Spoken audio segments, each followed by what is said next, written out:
Bonjour les élèves de première année baccalauréat, j'espère que vous allez bien. Dans cette vidéo, je vais donner la résumé de la pièce théâtrale Antigone. Alors, je commence par prendre un stylo et un feuille pour prendre les axes principaux de cette pièce. Titre de l'œuvre Antigone. عنوان المسرحية أنتيغون. auteur جون أنويل، ازداد 1910 وتوفي 1987. لو جون تراجيدي موديرن، نوع نص مأساة حديثة. دات ديكريتور السنة فاش تكتبات 1942. دات دو بروميير غوبريزونطاسيون السنة أول مرة تمثلت في المسرح 1944. سيكل 20e سيكل القرن العشرين. Les œuvres de même auteur ليرمين لو فواياجور سون باجاج لالويت. هادو الروايات اللي دارهم جون أنويل. ليبوك دي زيفيلمون وانتيكيتي غريك، الحقبة الإغريقية. لي زانديس دو بييس دو تياتر، لو ديالوج، لي ديداسكالي، لو كيبروكو، لي ريبليك، لي تيراد. هادو المؤشرات اللي كيدلو بلي انها مسرحية. لي ريجيستر كاين تراجيك و بوليميك car il y a l'amour des personnages ou des opinions contre. المهم غادي نحاول نشرح لكم أسطورة أوديب. هذا واحد الملك سميتو ليوس، تزوج بجوكاست الملكة، وهما ما عندهمش الولاد في البداية، ومشاو داروا واحد الشعوذة. قالها لهم المشعوذ، وقال لهم ودي ملي غادي تولدوا، هذاك اللي غادي تولدوا غادي يقتل بواه وغادي تزوج مو. وملي ولدوا خافوا لا يقتلهم وتزوج مو، داوه رموه في واحد الغابة. تلقى به واحد الراعي، داه الدولة، داه الملك والملكة، هادوك كاع ما عندهمش الولاد، رباوه.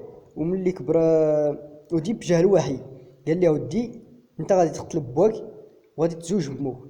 هو خاف ما يدير داك الشيء، مشى خرج من المدينة، حيت هو كيحسب ليه راسو بلي هادوك اللي رباوه هما والديه.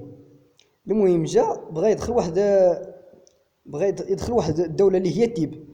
المهم تلقى مع لويس اللي هو الملك ديال ديك المنطقة. سولو قال ليه من الذي يمشي في البداية على 4 وفي الوسط على 2 وفي النهاية على 3؟ فأجابه ديب قال ليه الإنسان. ورمى داك لويس رمى راسو في واحد الجبل ومات. وملي شافوا الناس السكان ديال تيب الشجاعة في أوديب، زوجوه الملكة وداروا فيه الملك، وولد معها 4 إيتيوكل، بولينيس، اسما أنتيغون. وملي أوديب ساق الخبر بلي أنه تزوج بمو وقتل بواه، مشى خرج عينو. المهم من بعد ما مات أوديب، اتفق إيتيوكل وبولينيس كل واحد فيهم يدي الحكم عام. ملي غادي تسال عام غادي يولي واحد اخر هو الملك. المهم في الاولى كان ايتوكل هو الملك، شد الحكم سنه ديالو، وملي سالات ما بغاش يخلي البولينيس يولي ملك حتى هو. المهم اسيدي مشى بولينيس، مشى لواحد الدوله وجاب الاعداء، دابز مع ايتوكل، دابز مع الاخ ديالو، وماتوا بجوج في ديك المعركه. المهم من بعد ما ماتوا الملكان غادي يجي الدور ديال كريون اللي هو الراجل ديال أوريديس والاب ديال إيمون. وبطبيعة الحال الخال ديال بولينيس وإيتيوكلو اسمن أنتيغون. المهم غادي يجي يلعب الدور ديال الملك، غادي يدير واحد القانون، اي واحد مشى دفن بولينيس سوف يموت حيا، سوف يدفن حيا، حيث اعتبروه هو العدو، جاب الاعداء وخرب تيب. المهم هنا غادي يجي الدور ديال البطله الرئيسيه أنتيغون. من بعد ما صدر كريون داك القانون غادي تجي أنتيغون، غادي تمشي تدفن الاخ ديالها باش الروح ديالو ترتاح اللي مات. Alors on passons à les événements de la pièce. Le prologue. Le prologue présentait les personnages, les actions et l'histoire du frère. C'est un personnage extérieur dans la pièce.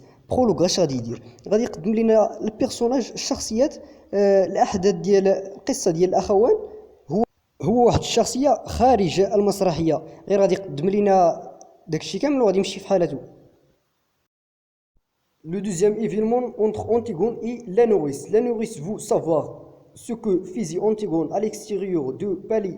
À une heure tardive, il croyait que la jeune fille alliée rencontrait un amoureux. ملي شافت لا نوريس أنتيغون متأخرة على القصر، قالت مع راسها هادي غادي تكون غير مشات تلقى مع الامورو ديالها، الحبيب ديالها. L'Antigone et Ismène, les deux sœurs parlant de l'enterrement de leur frère Polynice, ils ont un caractère contradictoire. هاد الأخوات كيهضروا على الدفن ديال الأخ ديالهم بولينيس، عندهم بين أنتيغون وإسمن عندهم واحد المميزات متناقضة. Antigone demande à Aémon de l'excuser pour la fusille de la vie et il annonçait la rupture de leur mariage. Antigone طلبت السماحة من إيمون في داك المخاصمة ديال البارح، وقالت ليه ودي راه حنا ما بقيناش غادي نتزوجو. Ismène essaye de convaincre Antigone de renoncer à son projet d'enterrement de Polynice. Il craint qu'Antigone le fasse un jour. هنا إسمن غادي تحاول تقنع لينا أنتيغون باش ما تدفنش خوها، تنازل على داك القرار اللي خداتو، حيت سيدي خافت لا ديرو شي نهار وغادي يقتلها كريون ديريكتومون. دابا غادي ننتقلوا للمشهد اللي فيه كريون اي لي غاردي أنتيغون. Arrêté par les gardes, Antigone affirme d'être la coupable devant son oncle. Créon décide alors de faire disparaître les trois gardes et convaincre sa nièce. هنا في هذا المشهد أنتيغون حبسوها لي غارد، حبسوها دوك الحراس، واعترفت للخال ديالها، قالت له ودي راه انا اللي بغيت ندفن بولينيس. كريون ديسيد الوغ دو فيغ لا ديسباريسيون، قال لي ودي راه كريون غادي يحاول يقتل دوك ثلاثه ديال لي غارد وغادي يحاول يعتق سانيس اللي هي غادي ننتقل للمشهد بين أنتيغون et Créon. Créon essaye de sauver sa nièce et de comprendre ses raisons. هنا كريون غادي يحاول يعتق أنتيغون ويحاول يفهم الأسباب ديالها وداكشي ديالها. Il a tout fait par tous ses moyens mais il échoue. غادي يدير كاع اللي في جهدو باش يعتق أنتيغون، ولكن راسها قاصحة، هي عنيدة. وغادي ننتقل للمشهد بين أنتيغون et Créon et Ismène.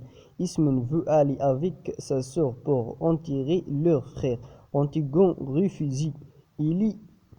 Il défie Créon en lui demandant appeler ses gardes.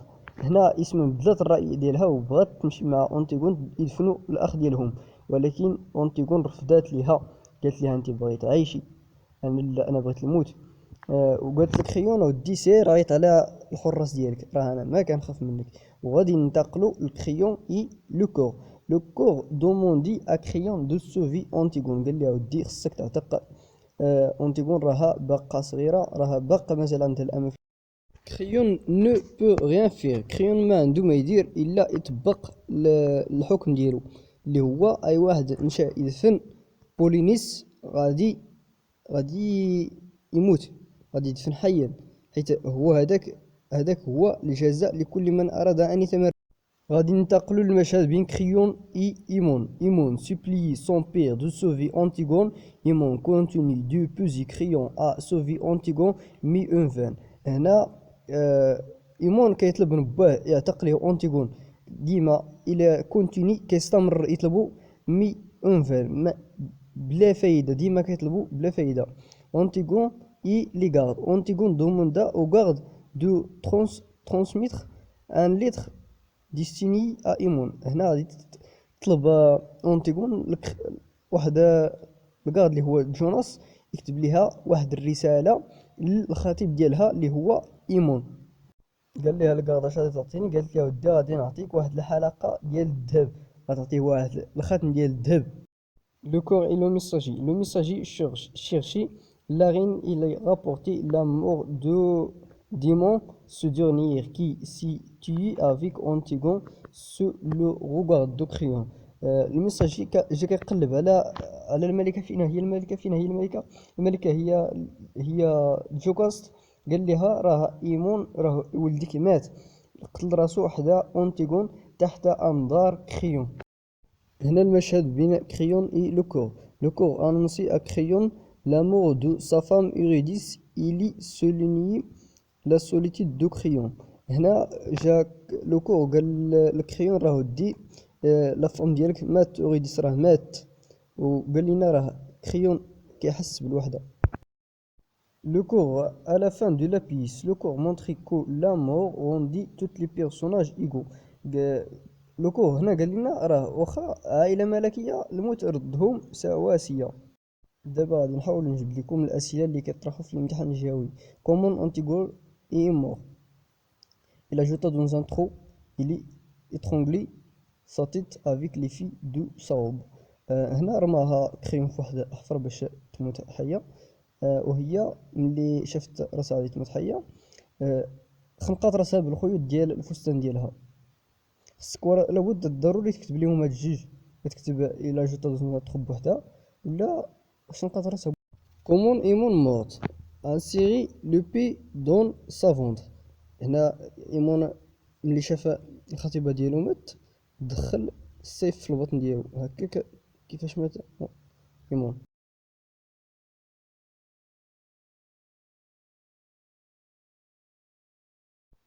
كومون ايريديس مورت الي كوبي سا غورج.